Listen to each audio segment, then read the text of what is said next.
Hi, welcome back to my channel. My name is Zelina and I'm here to share tips and tricks and hopefully information that, makes your life easier.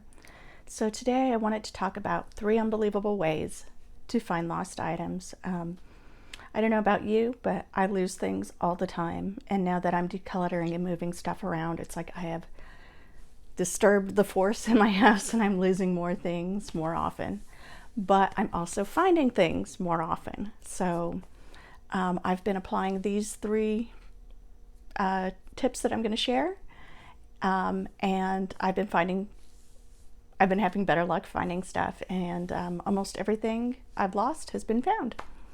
I'd say 95 to 97%. So with that, let's get into it.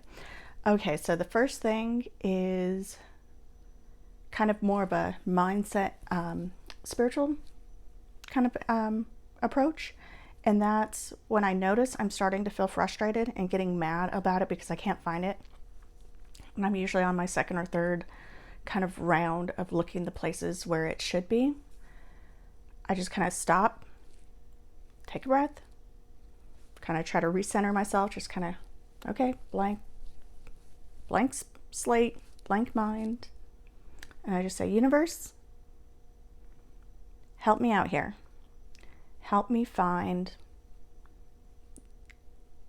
and for this example, I'll use the tape dispenser or the tape gun. It's like one of those big packing tape guns. And I keep misplacing it like almost every day. And I say, just, universe, help me find the item. And I just let it go. And then I decide I'm not looking for it anymore. I'm just going to do something else. And also one thing I kind of add to it sometimes if it feels more urgent, is I'm like, okay, universe, help me see what I'm not seeing. Help me tune in to where this item is at. And I don't mean to be praying. I just, and it just kind of helps me kind of release that tension and that I feel like almost resistance to finding it. And within 5 minutes, it usually shows up.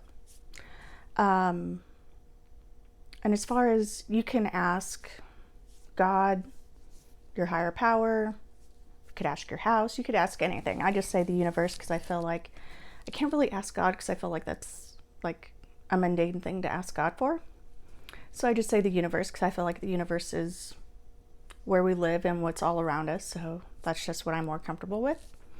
So it can be, you can ask whoever. You could ask your ancestors or dead relatives or your house gremlin. So that's my first method. My second one is to ask somebody else in my house for help. So a lot of times it's, I'll ask my husband. Because I don't know what it is, if it's a mental block on why I can't see something or I can't find it.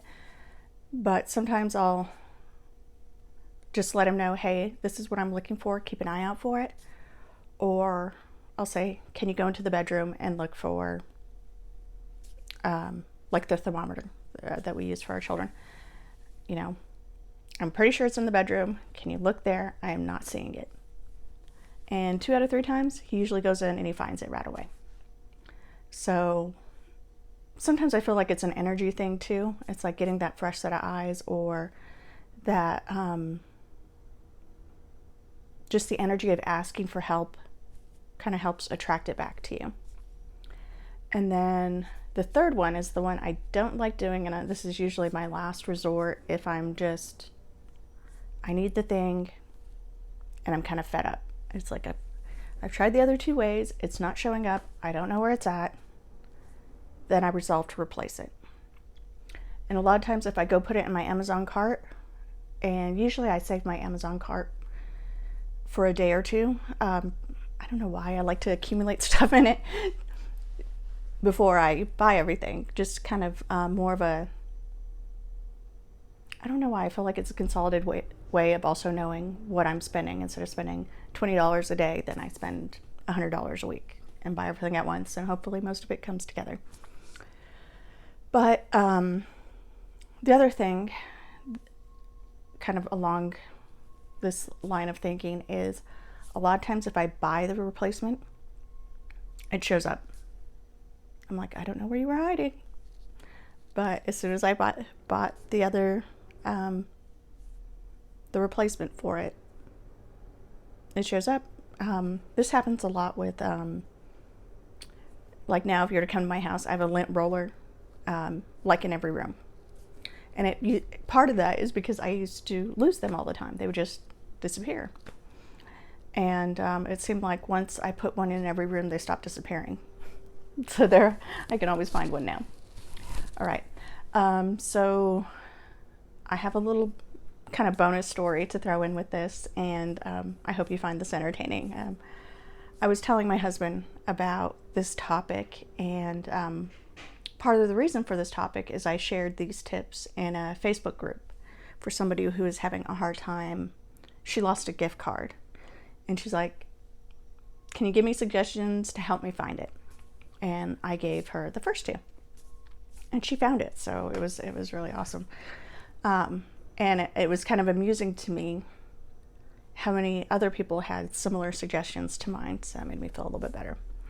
Or like I'm less, it just confirms that this isn't, like a secret or unique to only me. It's other people do it. And so it's more normal. So anyway, so I was telling my husband about this, and he says, well, leave out a sock. And I was totally confused. I'm like, sock? I'm like, this is not Dobby. We're not freeing the house elves. And he's like, if you leave out a sock, the house gremlin will take the sock and give you back your thing. And I thought that was funny because we hadn't really talked about our house gremlin. And we also refer to it as our house brownie. And the brownie is kind of a mythic creature, kind of like fairies. And I looked this up for this video on Wikipedia, and the brownie is kind of originates, the tale originates in Scotland. And kind of the idea is houses have these little house brownies that at night after people go to bed, they do like little household chores if you leave them out milk or cream.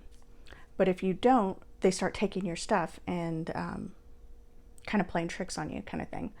And the brownie is also in, if you go and see the movie The Spiderwick Chronicles or read the books. I really loved the book because it was just, looks really old, and it has the writing and the drawings in it, and it's just really a beautiful book. And we had bought that for my daughter Victoria when she was in elementary school. And then it was like a couple years out, the movie came out and we went to see it. The movie's okay. Not all books convert that great to movies, but it was a fun, it's a fun book if you like,